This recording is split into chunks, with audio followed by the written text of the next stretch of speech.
Hi, everyone. My name is Jenna VanVeldhuisen. I'm the dietitian here on campus, and I'm here to talk a little bit with you about National Eating Disorder Awareness Week, which runs February 22nd to February 28th. And I'm joined today by Julia and Sabrina, who are here to share their stories with us and give a little insight into how they've overcome their eating disorder and are offering resources and advice to those on campus who may be struggling currently. So if you don't mind, Sabrina, start by sharing your personal experience with an eating disorder. Maybe say, how did you seek help and when did you realize it was a problem? Yeah, so my personal experience is kind of different than what people may assume an eating disorder starts like. So growing up, I had always been a high-achieving kid. I was always doing really well in sports and school, and everybody just kind of always had these high expectations of me, of how to be strong and not to complain. And if I did bad on an exam or test, I would get in trouble. And so I was just have high expectations, high-achieving kid. And I was also an athlete growing up. I was a gymnast and cheerleader and dancer, and something in athletics that is really popular is like not complaining about your pain and not complaining about what you're feeling. And so I grew up with this mindset saying that, oh, if you're feeling pain, you shouldn't complain about it because that's a bad thing. It's a bad thing to feel any emotion besides good and happy. And so that's basically what I was like growing up. Then around my junior year of high school,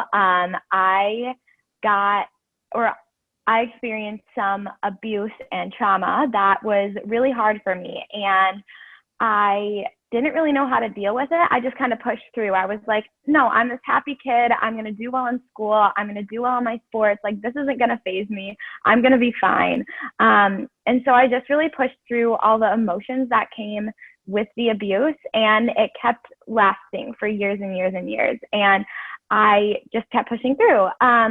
And then I went off to college, and some other things really just happened. Like, I don't want to get into details here, but just I had a lot of traumatic events happen to me within a series of 3 years, and I just really didn't know how to cope with it. I don't think I cried once in that 3 years just because I thought I would be able to handle it on my own.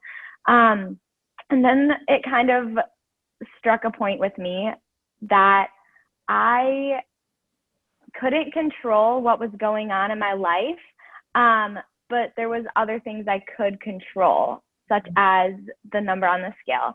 And what happened first was I actually got sick with a stomach virus. It's like a stomach thing, and it caused me to lose some weight.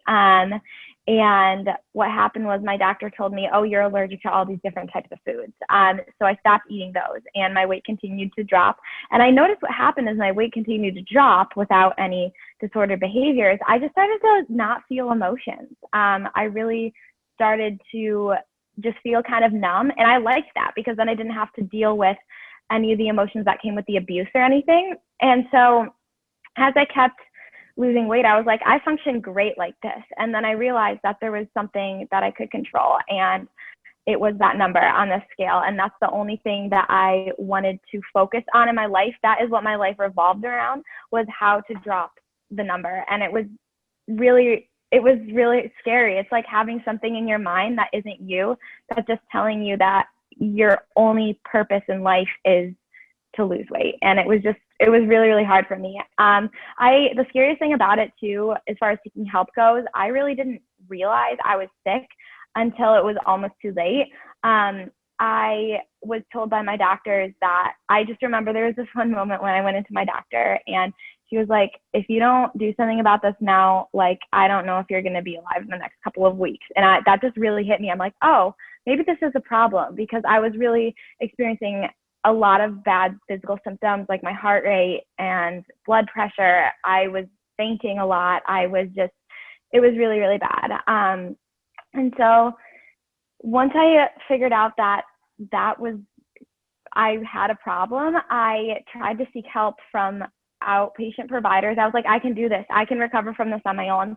But it also made me realize that I really needed help when the outpatient providers told me that I was too sick to for them to ethically see me outpatient. And that was just a huge wake-up call for me. I was not allowed to do sports anymore or any physical activity. I wasn't allowed to be at school anymore because of how sick I was. And so I realized, I was like, oh my gosh, I am really sick. I need to go seek help. So I ended up seeking help through the help of my parents and providers, and I got him into the hospital for a while. I was on a feeding tube for quite a while in order to stabilize me, and I went to a residential eating disorder treatment center for about 3 months-ish, and then I went through the partial hospitalization program, IOP, outpatient, all that. And honestly, the biggest thing that really helped me get through this was my faith. And I can just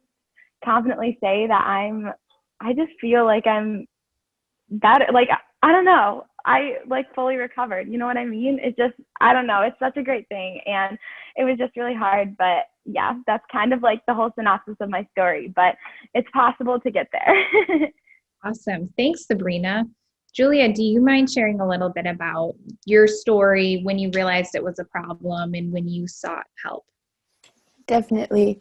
Yeah, I think it's always sort of amazing to hear other people's stories too, because even though every story is so different, there's so many similarities between my story and a lot of other people's stories that I've heard, including Sabrina. And my kind of story began about 5 years ago when I was 15 or 16. I was a sophomore in high school, and same with Sabrina. Up until that point, I had never thought about weight or comparing myself to anyone else. I just went about life like normal and played a lot of sports and just kind of didn't really worry about that. And when I was 15, I had kind of a series of several big life changes in a really short period of time. My brother moved away to go to college. 3 of my closest friends moved away. I had a shift in one of my biggest hobbies. I stopped dancing and started running, which kind of put me in this mindset of numbers and just really focusing on performance and things like that. And kind of all of these things combined just put me in this place where I felt very out of control, and I didn't know what I could control, so I turned to food and exercise. And around the same time, I was 15 and started to notice, that my body was different than my friends, or maybe I was eating differently than them, or I was exercising differently, which is totally normal.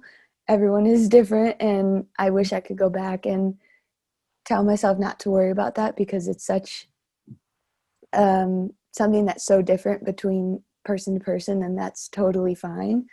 But around that age, I started to just really compare myself, and before I knew it, all of these things had kind of created a perfect storm, and I really quickly started to just spiral. And before I knew it, I was probably 70% of my thoughts were consumed by food and what I was eating and whether I was going to get to exercise and things like that. And eventually, as that took up more of my brain space, I just had no space left for really anything else. I mean, relationships, things like that really began to suffer.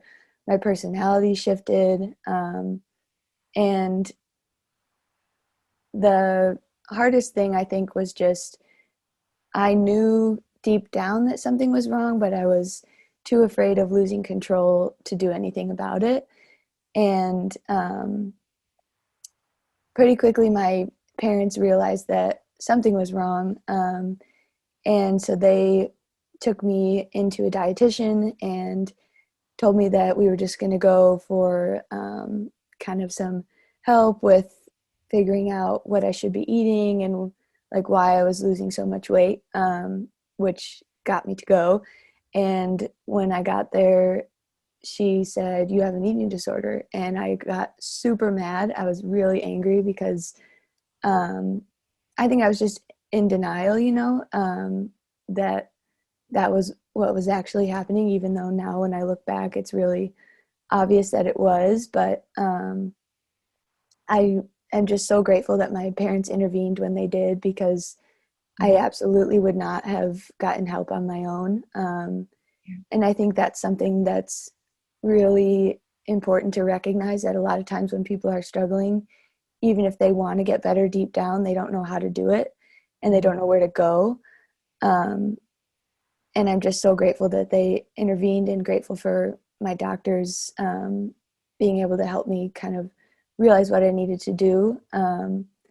But over the next couple of years, we restored my weight, and I thought that it would be done after that. I thought that once I was healthy physically again, it would all be better. But it's been a really long journey. I think I'm still working on recovering, and I know I'll get there one day. But even in the last 5 years, I've seen so much progress, in my relationships and just honestly joy have come back to my life. And I'm so grateful that God brought people in to help me do that, and that he's helped me do that. And a lot of times, especially in the early stages of my recovery, I had no idea what to even pray, because I just felt so lost. And I would just pray that God would help me in the way that he saw fit. And it was really hard to understand why I went through this experience, but being able to see how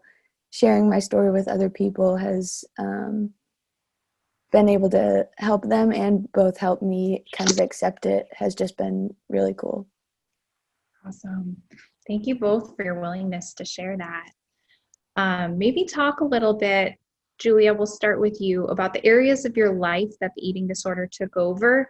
You referenced briefly relationships. How were those affected as well?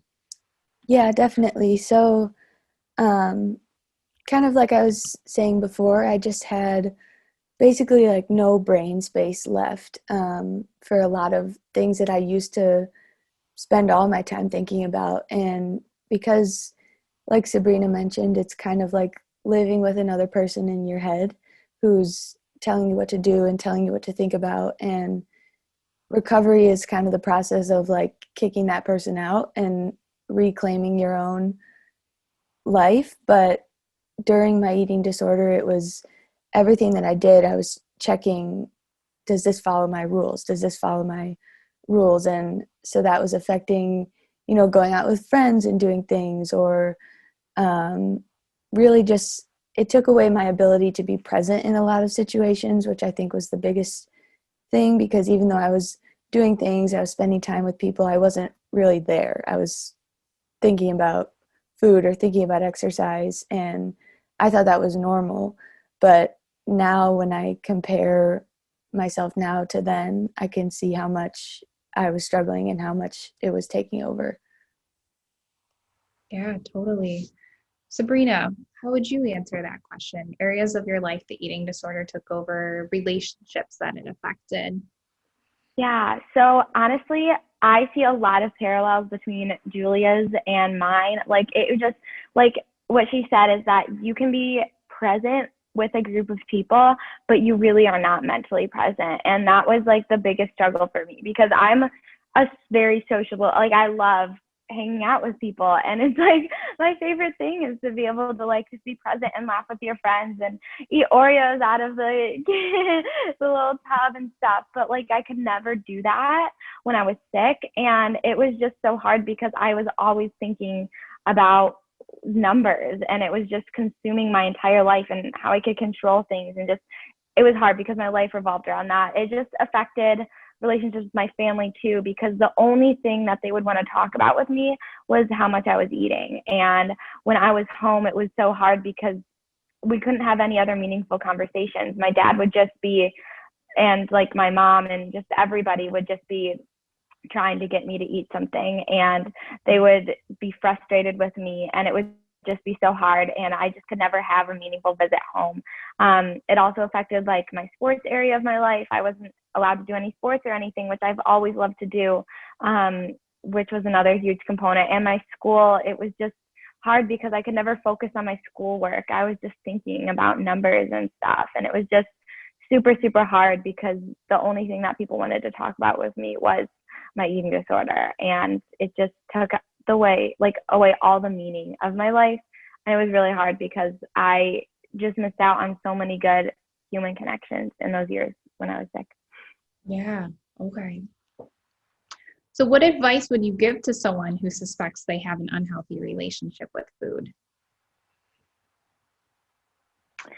My best advice would definitely be to tell somebody, whether it's a friend or a professional. The big thing is that eating disorders they thrive in secrecy. And that's like the biggest thing for me, and I know for a lot of people, is that if you don't voice what you're feeling, it's just going to get worse and worse and worse, and that voice is going to get louder and louder and louder in your head. So if somebody does suspect that they have an unhealthy relationship with food, if they notice that themselves they're like, oh, I'm not going to eat this because I'm saving up a cheat day or whatever. It's just like, that diet culture stuff. If they notice that, I would definitely tell somebody. I would go to a therapist or something. There's no shame in that. And you can talk about your unhealthy relationship with food and just tell them, how do I start to counter this? Because once it gets to a point where it consumes your life, it just spirals and spirals and spirals. And just catching it early is definitely key. So I would just absolutely tell somebody as quick as you can. And there's really no shame in doing it at all. Yeah. Julia, is there anything you want to add to that? Yeah, I would agree totally with what you said. I think reaching out as soon as you can, even if you don't feel ready yet, is so important because an eating disorder wants you to keep everything inside and wants you to do it all on your own, and that's what it makes you think that you should do. But as humans, we're meant to rely on other people, and we're meant to get help and be connected, and an eating disorder just wants you to withdraw and pull away from everyone else. And even in the early stages of it, it's so important and will be so helpful to have someone that you trust who's going to be alongside of you. And I know for some people, they don't have that person in their life that they feel like they can go to with this. And in that scenario, I would say just keep looking, and whether it's a doctor or a family member or a friend,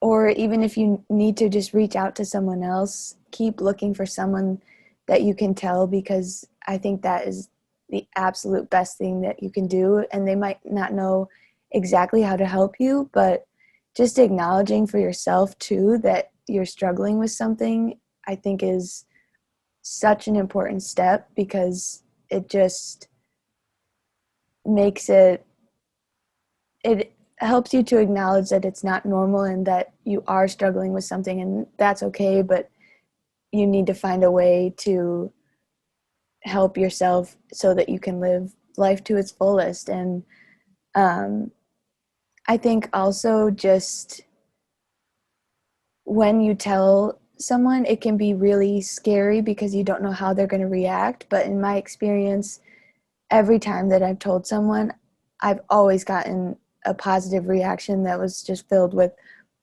love and acceptance and them wanting to understand and wanting to help. And when I was sick, I thought that people would change how they acted around me, or that they would not want to hear it, or that they wouldn't believe me, or things like that. But that was, I think, just the eating disorder telling me those things. And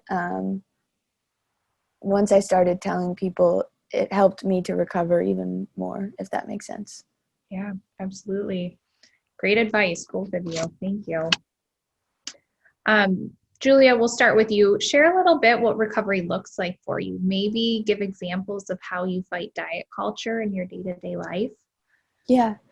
So I would say my kind of idea of recovery is just being able to live life without the eating disorder affecting my day-to-day life. I don't think that I will ever have no thoughts of comparison or no thoughts of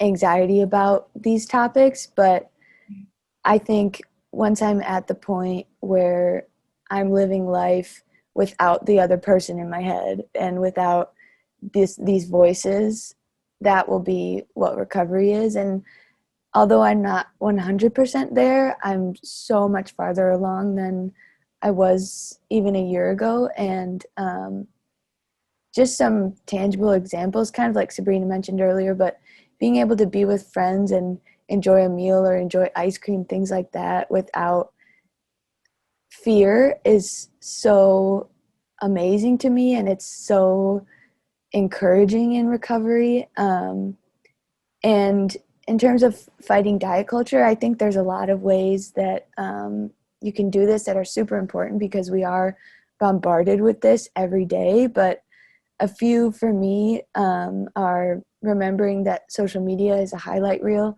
I think that's something that we're confronted with every day, that it makes it really hard to not compare yourself, but you have to remember that that's people are putting on their best front, and advertisements can be photoshopped and filtered, and it's just not helpful to compare in that way. And then also I think one thing that's really helped is remembering that even though I think all the time about these things and I feel like I'm comparing myself, when I think about my friends and my family members, the reasons that I love them have absolutely nothing to do with their bodies or their food choices or their exercise, and they have to do with like who they are and what they love and what they're passionate about and the memories that we have together. So reminding myself that if that's how I view other people, why am I viewing myself with this lens, really helps. And yeah, Sabrina, do you want to share some other tips? Yeah, that was so awesome, Julia. And I totally agree with you on so many things. Like, just like you said, like, even though like sometimes the thoughts will still pop up, I guess like recovery is like being able to counteract those thoughts and really just act in a different way. So like sometimes they won't be there at all for a few weeks, and then sometimes they'll be there. It just really depends on the circumstances. But like recovery for me, it looks like being able to live in the present moment and enjoy day-to-day life without anxiety, without thinking about numbers or your weight or food or anything. It's being able to talk with a friend and have coffee and order your delicious mocha with like whipped cream and just all that good stuff without having anxiety. And it's just being able to be strong and to do the things you love again and find your passions. I think that's been the biggest thing about my recovery, at least, is I've been able to really find out what I'm passionate about from this. And it's so cool when you like just branch out of when you were sick and just finding the way things that you love again. So yeah, another thing is just like being able to be an athlete again has been absolutely amazing. And I've just been waiting for years to be able to be part of a sports team again. And the fact that recovery has led me to be on a team again and be an athlete has just been amazing. So recovery is just awesome. And although maybe the thoughts still pop up sometimes, it's always going to be a work in progress. And it's just the ways that you can counteract them. Awesome. All right. And our last question, Sabrina, I'll start with you.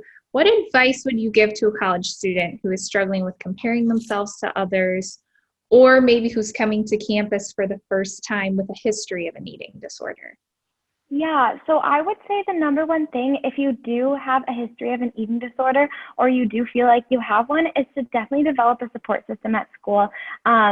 And whether that's with a therapist or a dietitian or a doctor, just really having somebody to walk by your side through the recovery process is huge. And that's what really helped me is when I came back to school after going through treatment, I was terrified that I would turn back to my old ways. I didn't think I could do it. I was absolutely mortified. I was like, oh my gosh, I'm doing so well. What happens if I go back to school and I relapse or something?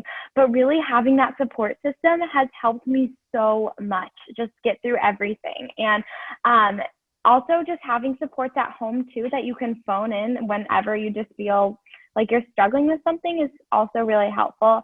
But yeah, the biggest fear for me was coming back and being like, oh my gosh, I'm so scared, what's going to happen? But really just having those people around you that can help you with your recovery is probably key. Something else that really I love to do when I'm struggling with comparison is just turning to the Word of God.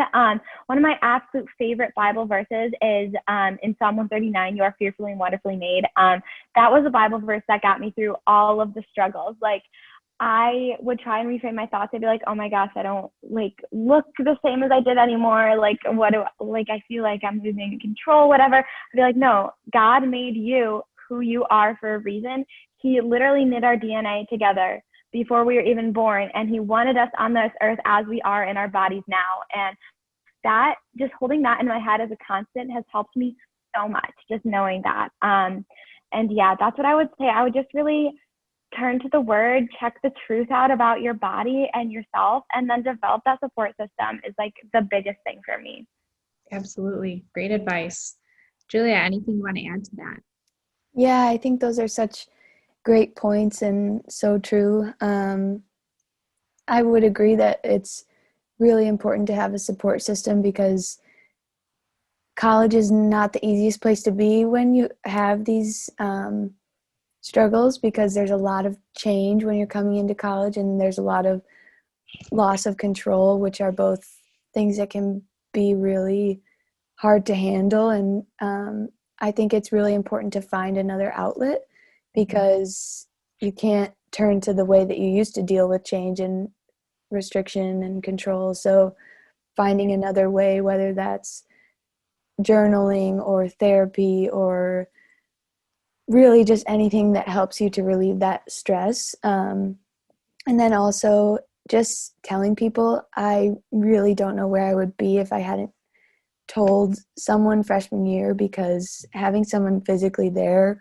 with you is really important. And also being able to call people from home, call my therapist from home, call my parents was such a huge blessing. And just having accountability to make sure that you're still doing okay.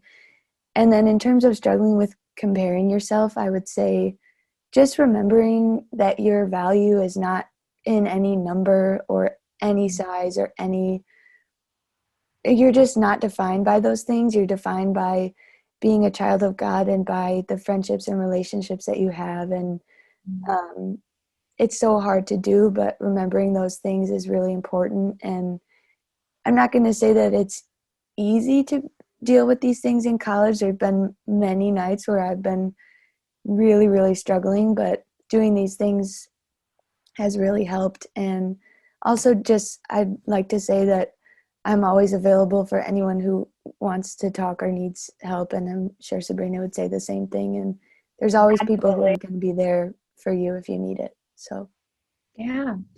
Well, thank you both so much for taking the time to share your stories and your willingness to be open and vulnerable with us. I think it's really important for other people who may be, struggling with this or have struggled in the past to hear similar experiences. And now we'll actually go to KJ, one of the counselors who works at our CAPS. And she's going to share a little bit about resources that are available on campus for students who are either struggling with an eating disorder or disordered eating patterns or maybe poor body image. So thank you so much. Thank you so much.